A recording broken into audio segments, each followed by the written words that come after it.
Who is Joao Felix? Who is this player that Chelsea have agreed to sign on loan? Let's discuss.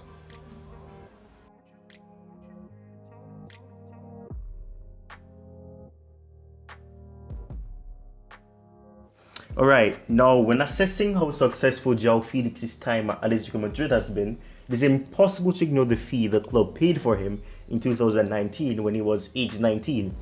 Felix became the fourth most expensive player of all time when Atletico paid Benfica £130 million to activate his release clause.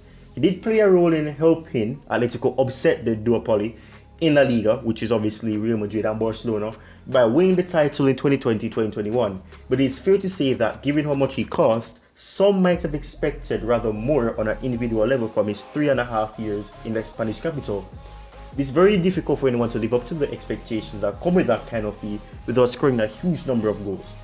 Now Felix is on his way to Chelsea, which probably at the time of you seeing this video is probably being confirmed, it's probably been unveiled, in a loan move that indicates Atletico may be willing to cut ties with him, which if that's the case and he does well at Chelsea, I don't think any fan would say, hell no, that's not, we go and get him, simply go and get him.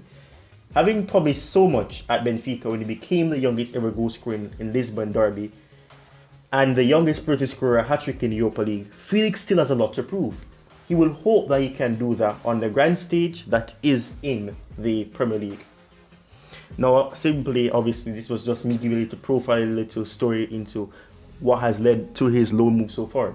Obviously, it's time to go into that tactical analysis. Okay, so tactical analysis. One of Felix's greatest strengths is his movement. He thrives when he has freedom to roam around the attacking half of the pitch and is happy to come deep to collect the ball or stay up high the pitch and receive close to the last line of defense. He moves around the pitch looking for space, aiming to receive to feet before turning and dribbling forward. He scans constantly, meaning he builds up a picture of what's around him so he knows exactly where to move as soon as he receives a pass.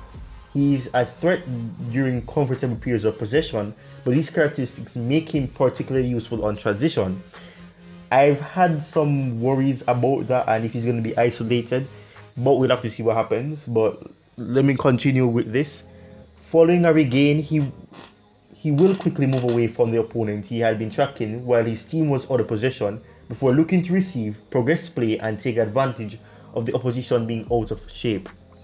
Although this side of his game makes him out to be something like a number 10, he's far more than that, and I've personally said this a lot. I've always said that I see him as that supporting striker where he's that deep lying forward, he tries to clean the ball, being a part of the play, trying to help in keeping the possession, and that's always been something important in his play.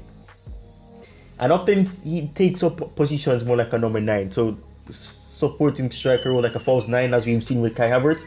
And I think that in a sense he could benefit Havertz as well, taking the pressure off him, because I think Havertz is more of that supporting striker as well. So when you have that player to take the pressure off you, playing as a false 9 in some instances, is very important, and the focus will not only be on Havertz to do this or to do that.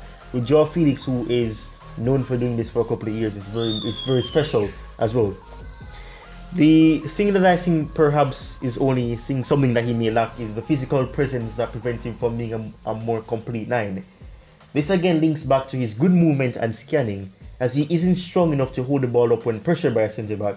He tries to receive away from his marker with a quick movement into a deeper space when his teammates put their head down to play a pass his way.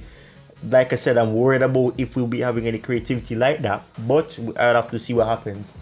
Another strength is how early he takes his shots. He regularly scores with his first or second touch, and given he strikes the ball so cleanly, he regularly catches the opposition's goalkeeper out. He drives his effort at goal with power, often before the goalkeeper has had the chance to set it themselves. He's also able to disguise his shots impressively, so goalkeepers or markers can struggle to preempt where he's going to shoot, which is something I love to think about, because I've always said that we need to shoot with more power. We need to shoot it, but not over the bar, obviously, but shoot with power, not shooting it directly at the goalkeeper where the goalkeeper just has an easy way of getting the ball. I think it's important that we're able to keep the ball, retain it, and be successful at taking shots that make the goalkeeper have to work for it. And sometimes the pressure is too much on that shot that they're not able to stop it or keep it out.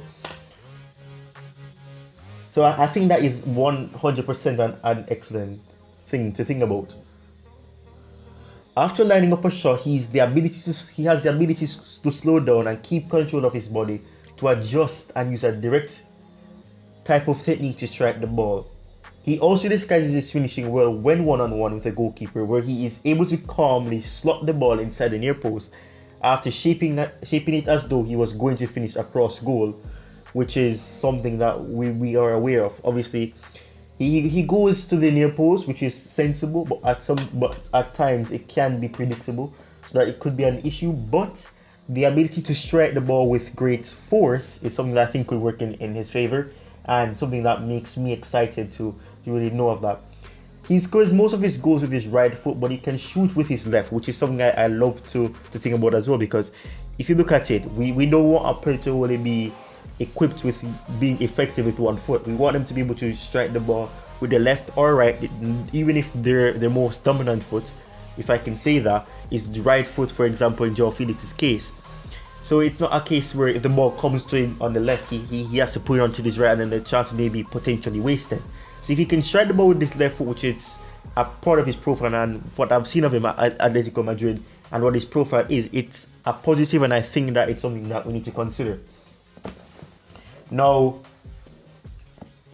the other thing about this is that he tends to score from inside the box in central position, but he also has the ability to score from range, which is excellent, because we need to be taking shots from outside the box and not trying to work the ball into the box and then trying to finish it or walk it into the goal. I love when we're able to score goals from outside the box, because we need to be able to catch teams off guard and not only just work the ball into the box, where if we need that decisive goal, somebody can strike the ball, and Joao Felix has done it in the past. So it would be excellent to have his ability being exposed and expressed in a way that we get to see that, and it could benefit us for the remaining part of the season. With the ball at his feet, Felix looks to break lines with forward passes or dribbles, and also shows a desire to follow his passes and support attacks. He will play his passes at pace, and then his own change of speed ensures that the recipient has an immediate option for a quick return pass if needed. He often does this to get on the ball between the lines in a forward-facing position, and he will take early opportunities to shoot from the edge of the penalty area. Alternatively, if the ball is working wide after his initial pass, he will continue his run into the penalty area to attack any crosses. That burst of speed and the timing of his pass means he often loses his marker. Now, for example, if he does receive the ball back, he often has the time and space to take an extra touch before shooting or looking to feed a teammate. He shows good vision to find a player out wide before looking to get on the end of any ball into the middle or positioning himself for a cutback. This is fascinating when I think about it, and when I just discuss the analytical part of it. Forgive me for not being able to speak.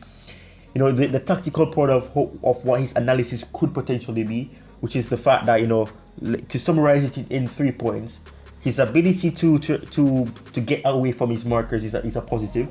His ability to pass the ball with pace and able to shoot with the ball with pace is another positive that I have to personally consider and say that this is something very effective, and I think it's special to think about as well. So that's the end of the video, guys. Hope you guys learned something about Joao Felix. If you haven't, if you knew of the player and you knew that he was that deep line forward or supporting striker, and you need more, you needed more information on him, I hope this video had helped you.